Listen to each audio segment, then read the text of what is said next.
CI Satish Kumar మృతి మిస్టరీగా మారింది. గతంలో తిరుమల పరకామణి అసిస్టెంట్ విజిలెన్స్ అధికారిగా సతీష్ కుమార్ పనిచేశారు. అనంతపురం జీజీహెచ్లో సతీష్ కుమార్ మృతదేహానికి పోస్టుమార్టం పూర్తి చేశారు. సతీష్ కుమార్ మృతదేహాన్ని కుటుంబ సభ్యులకు అప్పగించారు పోలీసులు. తిరుమల పరకామణి కేసులో ఫిర్యాదుదారుడిగా సిఐ సతీష్ కుమార్ ఉన్నారు. ఈ నెల 6న సిట్ విచారణకు హాజరయ్యారు. ఈ నెల 14న రెండోసారి విచారణకు రావాలని సతీష్ కు సిట్ నోటీసులు ఇచ్చింది. గుంతకల్ నుంచి తిరుపతి వెళ్తుండగా తాడిపత్రి మండలం కోమలి వద్ద శవమై కనిపించారు సతీష్. ఘటన జరిగిన వెంటనే సతీష్ కుమార్ భార్య మమత సెల్ ఫోన్ లాక్కున్నారు పోలీసులు. ఆసుపత్రిలో దగ్గరుండి పోస్టుమార్టం చేయించారు ఎస్పీ. అనంతపురం జీజీహెచ్లో 3 గంటల పాటు ఫోన్ కాల్స్తో బిజీగా గడిపారు ఎస్పీ జగదీష్. అనంతపురంలో ఉన్నారు మా కరెస్పాండెంట్ శివారెడ్డి, పూర్తి వివరాలు అందిస్తారు. శివారెడ్డి చెప్పండి, చూస్తున్నాం మృతే ఒక అనుమానం, రకరకాల అనుమానాలు ఉన్న నేపథ్యం, అలాంటిది మృతి తర్వాత జరుగుతున్న పరిణామాలు కూడా చాలా మిస్టీరియస్ గా కనిపిస్తున్న పరిస్థితి. స్వయంగా ఎస్పీ అక్కడ పోస్ట్ మార్టం వీటన్నిటికీ ఉండాల్సినంత అవసరం ఏముంది?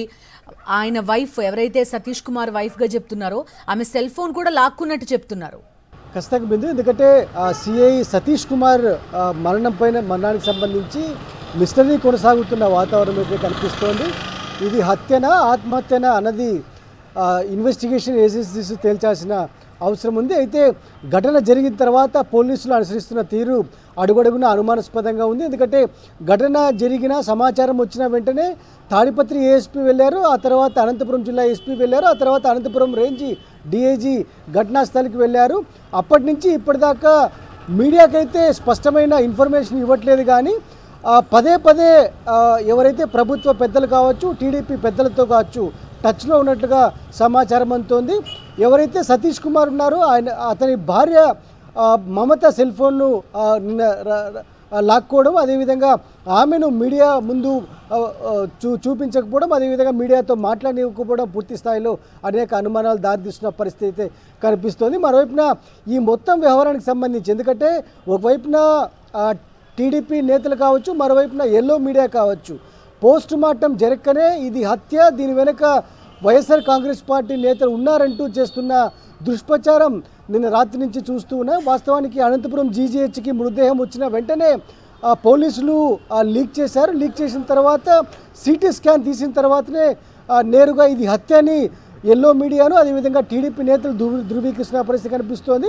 ఒకవైపున పోస్ట్ మార్టం జరుగుతుండగానే ఎందుకోసం హడావుడిగా దీన్ని హత్యగా చిత్రీకరిస్తున్నపైన అనేక అనుమానాలు వ్యక్తమవుతున్న పరిస్థితి కనిపిస్తోంది. హత్యనా ఆత్మహత్యనా అన్న విషయం పక్కన పెడితే ఎందుకు కారణం, సతీష్ మరణానికి ఎవరు బాధ్యత వహించాలి దానిపైన విస్తృతమైన చర్చ జరుగుతోంది. ఎందుకంటే తిరుమల పరకామణికి సంబంధించి ఇప్పటికే ఒకసారి సిట్టు అధికారులు ఈ నెల 6వ తేదీన విచారించారు.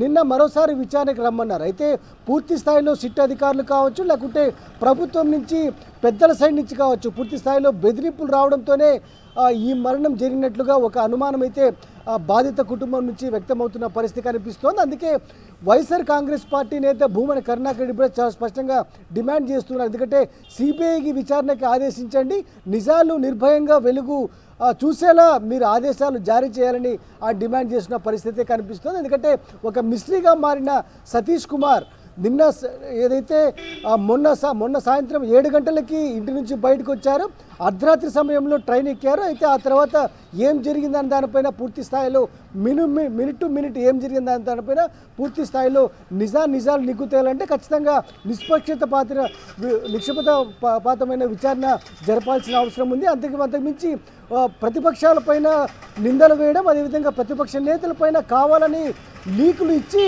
మరి ఇష్యూని డైవర్ట్ చేసేదానికి ప్రయత్నాలు చేస్తున్నారన్న ఆరోపణలు సర్వత్రా వినిపిస్తున్న పరిస్థితి కనిపిస్తోంది. Bindu. Okay Sivareddy, thank you.